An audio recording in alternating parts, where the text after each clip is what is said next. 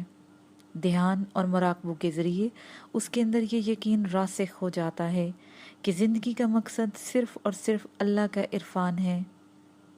تصوف ایک ایسا علم ہے جو روح میں بالادگی پیدا کرتا ہے اور مخلوق کو حال کے کائنات سے قریب کرتا ہے۔ روحانیت یا تصوف کے راستے کا مسافر باطنی کیفیات اور مشاہدات سے اللہ کو دیکھ لیتا ہے اور اسے اللہ سے ہم کلامی کا شرف نصیب ہو جاتا ہے۔ ابدال حق حضور قلندر بابا اولیاء نے جسمانی وظائف کے ساتھ روح کے عرفان کے اعمال و اشغال کو تصوف کہا ہے۔ اسلام میں شریعت اور طریقت کا تصور بھی یہی ہے کہ انسان عبادت میں جسمانی پاکیزگی اور اعمال کے ساتھ ذہنی تفکر کے ذریعے اپنی ذات سے واقفیت حاصل کرے، تاکہ اس کے مشاہدے میں یہ بات آ جائے کہ انسانی ذات روح دراصل کسی انسان کے اندر ماورائی دنیاؤں میں داخل ہونے کا نام ہے۔ چونکہ روح اللہ کا ایک حصہ ہے، یعنی کل کا جز ہے۔ جب جز کا مشاہدہ ہوتا ہے تو حقیقت متعلقہ سامنے آ جاتی ہے۔ اللہ تعالیٰ فرماتے ہیں، پس جو شخص اپنے رب سے ملاقات کا آرزومند ہو اسے لازم ہے کہ اعمال صالحہ کرے اور اپنے رب کی اطاعت و فرما برداری میں کسی کو شریک نہ کرے۔ سورہ کہف آیت نمبر 110۔ محبت یعنی اللہ کی تجلی، توحید، تقوی اور عرفان نفس تصوف کی بنیاد ہے۔ قرآن پاک کی تعلیمات کا خلاصہ یہ ہے کہ اللہ وحدہ لا شریک ہے اور اللہ اپنی مخلوق سے محبت کرتا ہے۔ قرآن پاک کا نزول اس وقت ہوا جب دنیا شرک، کفر اور بت پرستی کے اندھیروں میں گم ہو چکی تھی۔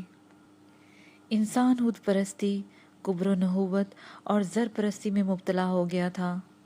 فطری اقدار کے منافی خواہشات کو پورا کرنے کے لیے 360 بتوں کو معبود بنا لیا گیا۔ اس پر آشوب، بے یقین، فساد سے بھرپور اور وسوسوں کے دور میں قرآن نے اعلان کیا، بس وہی ہر شے کا اول ہے اور وہی ہر شے کا آخر ہے اور وہی ہر شے کا ظاہر ہے اور وہی ہر شے کی گناہ کو جاننے والا ہے۔ تصوف تقوی پر عمل کرنے کی تاکید کرتا ہے۔ قرآن کہتا ہے کہ یہ کتاب متقی لوگوں کے لیے ہدایت ہے۔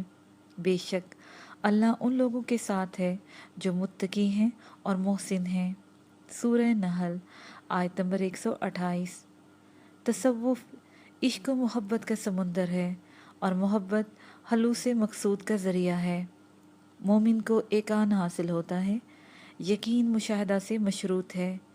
یہ کتاب، اس میں کوئی شک نہیں ہے، اور یہ کتاب ہدایت دیتی ہے ان لوگوں کو جو متقی ہیں، اور متقی وہ لوگ ہیں جو غیب پر یقین رکھتے ہیں اور صلاۃ قائم کرتے ہیں، اور جو کچھ خرچ کرتے ہیں ان کے یقین میں یہ بات ہوتی ہے کہ یہ سب اللہ کا دیا ہوا ہے۔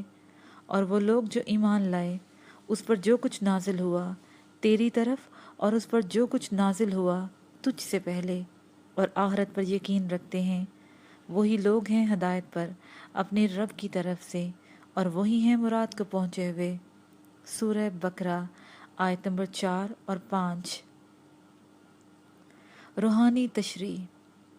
اس کتاب میں کسی قسم کا شک اور شبہ نہیں، اور یہ کتاب ہدایت دیتی ہے متقی لوگوں کو، اور متقی لوگ وہ خواتین و حضرات ہیں جو غیب پر ایمان رکھتے ہیں۔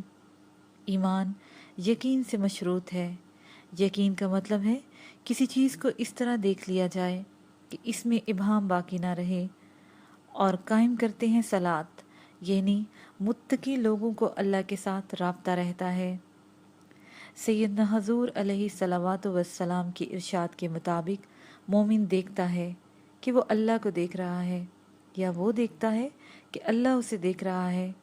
مومن یقینی طور پر اس بات کا ادراک رکھتا ہے کہ بندہ جو کچھ خرچ کرتا ہے وہ اللہ کا دیا ہوا ہے۔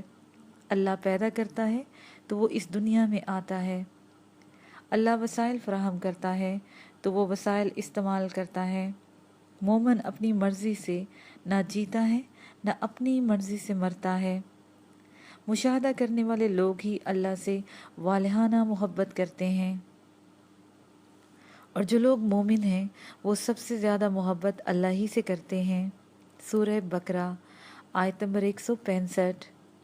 اے رسول اللہ، مسلمانوں سے کہہ دیجئے کہ اگر تمہیں اپنے باپ دادا اور بیٹے اور بھائی اور بیویاں اور رشتہ دار اور وہ اموال جو تم نے کمائے ہیں اور وہ تجارت جس کے نقصان سے تم بہت ڈرتے ہو اور وہ مکانات جن کو تم بہت عزیز رکھتے ہو، اگر ان میں سے کوئی چیز بھی تمہیں اللہ سے اور اس کے رسول سے اور اس کی راہ میں جہاد سے زیادہ پیاری ہے یا زیادہ محبوب ہے تو پھر انتظار کرو یہاں تک کہ اللہ کا فیصلہ صادر ہو جائے، اور یاد رکھو کہ اللہ فاسقوں کو ہدایت نہیں دیتا۔ سورہ توبہ آیت نمبر 24۔ صوفی قرب الہی کا شدائی ہوتا ہے اور رسول صلی اللہ علیہ وآلہ وسلم کی زیارت سے مشرف ہونے کے لیے بے قرار رہتا ہے۔ روحانی آدمی اللہ کی طرف راغب رہتا ہے۔ اللہ تعالیٰ فرماتے ہیں، اے رسول سجدہ کرتے رہو اور قرب حق حاصل کرتے رہو۔ علم شریعت۔ شریعت ہمیں بتاتی ہے کہ دنیا کی ہر تخلیق اللہ کے حکم سے وجود میں آئی۔ اللہ قادر المطلق ہے۔ اللہ جو چاہے جب چاہے جس طرح چاہے اس کے امر سے ہو جاتا ہے۔ شریعت پر عمل کرنے سے انسان کے شعور میں غیب کو سمجھنے کی صلاحیت بیدار ہوتی ہے۔ اس کے دماغ میں غیب بینی کے حلیے سیلز چارج ہو جاتے ہیں۔ صاحب شریعت بندے میں اللہ کی نشانیوں پر تفکر کرنے اور تزکیہ نفس کا رجحان بڑھ جاتا ہے۔ تصوف یا روحانی علوم سیکھنے کے بعد انسانی شعور غیب کی دنیا کو دیکھ لیتا ہے۔ انسان کو ایمان یعنی یقین حاصل ہو جاتا ہے کہ دنیا کی ابتدا، انتہا، اول و آخر، ظاہر و باطن سب اللہ کے احاطے میں ہے۔ شریعت پر کاربند بندہ نماز پڑھتا ہے اور صاحب شریعت صوفی نماز میں اللہ کا دیدار کرتا ہے۔ ایک آدمی بادشاہ کے احکامات پر اور اس کے بنائے ہوئے قوانین پر عمل کرتا ہے، اور دوسرا آدمی بھی اچھا شہری ہے، قوانین کا احترام کرتا ہے، لیکن اسے بادشاہ کی قربت بھی حاصل ہے۔ دونوں اچھے شہری ہیں، لیکن جسے قربت حاصل ہے اس کا درجہ بڑا ہے۔ صاحب شریعت بندہ اللہ کی بادشاہی میں اللہ کے فرما بردار بندے کی طرح احکامات کی تعمیل کرتا ہے، برائیوں سے بچتا ہے، غلطیوں اور کوتاہیوں کی معافی مانگتا ہے، نیک عمل کرنے کی کوشش کرتا ہے۔ یہی سب کام صوفی بھی کرتا ہے، لیکن وہ اللہ کا قرب کا متمنی ہوتا ہے۔ اللہ کو جانتا ہے، اللہ کو دیکھتا ہے، ہر شے پر اللہ کے محیط ہونے کا مشاہدہ کرتا ہے، اور اللہ رگ جاں سے زیادہ قریب ہے۔ اس آیت کے مصداق خود کو اللہ سے قریب محسوس کرتا ہے۔ سورہ بقرہ کی آیت 1 سے 4 تک میں